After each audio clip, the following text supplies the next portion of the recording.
নমস্কার বন্ধুরা, আশা করি আমার সব বন্ধুরা খুবই ভালো আছেন। আবারও চলে এসেছি নতুন একটি রেসিপি নিয়ে। আজ আপনাদের সঙ্গে শেয়ার করব ঘরোয়া পদ্ধতিতে চিকেন ভর্তা রেসিপি। চিকেন ভর্তা বানানোর জন্য আমি এখানে নিলাম 250 গ্রাম হাড় চারা মাংস। মাংসটা ভালো করে ধুয়ে পরিষ্কার করে নিয়েছি। তারপর একটা কড়াইতে জল দিয়ে বসিয়ে দিলাম। এবার মাংসগুলো 10 মিনিটের জন্য সিদ্ধ করে নেব।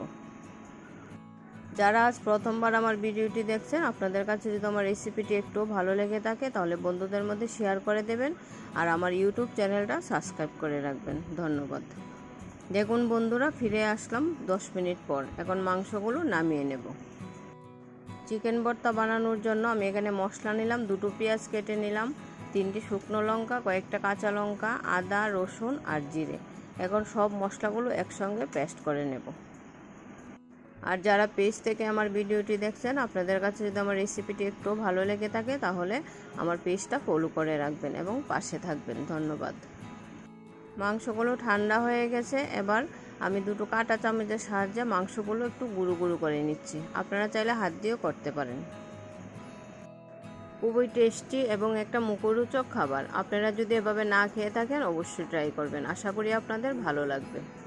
দেখুন বন্ধুরা, আমার মাংসগুলো গুঁড়ো করা হয়ে গেছে। এবার এদিকে বসিয়ে দিলাম একটা কড়াই। কড়াইয়ের মধ্যে দিয়ে দিলাম পরিমাণ মতো তেল। তেলের মধ্যে এবার দিয়ে দিব পেঁয়াজ কুচি। পেঁয়াজগুলো একটু লাল লাল করে ভেজে নেব। যে যেখান থেকে আমার ভিডিওটি দেখছেন, ভিডিওটিতে একটি লাইক দিয়ে কন্টিনিউ করবেন প্লিজ। দেখুন বন্ধুরা, পেঁয়াজগুলো লাল লাল হয়ে ভাজা করা হয়ে গেছে। এবার দিয়ে দিলাম পেস্ট করে রাখা মশলা আর তাতে দিয়ে দিলাম পরিমাণ মতো হলুদ আর নুন। এবার মশলাটা ভালো করে মিশিয়ে নেব। মশলাটা মেশানো হয়ে গেছে। এবার এর মধ্যে দিয়ে দিব গুঁড়ো করে রাখা মাংসগুলো দিয়ে মশলার সঙ্গে ভালো করে মিশিয়ে নেব। তারপর 5 মিনিটের জন্য ঢেকে দেব। যারা ইউটিউব থেকে আমার ভিডিওটি দেখছেন, পাশে থাকা বেল বাটনটি অবশ্যই প্রেস করে রাখবেন, তাহলে পরবর্তী ভিডিওর নোটিফিকেশন সবার আগে পৌঁছে যাবে আপনার কাছে। ফিরে এলাম 5 মিনিট পর। দেখুন বন্ধুরা, আমার রান্নাটা প্রায় হয়ে এসেছে। এখন আরও 5 মিনিট রান্না করে নেব। তারপর গরম মশলা দিয়ে নামিয়ে নেব। আমার আজকের এই সিম্পল রেসিপিটা আপনাদের কেমন লাগলো একটা কমেন্ট করে অবশ্যই জানাবেন। সবাই ভালো থাকবেন, সুস্থ থাকবেন আর আমার পাশে থাকবেন। ভিডিওটি শেষ পর্যন্ত দেখার জন্য আপনাকে অসংখ্য ধন্যবাদ।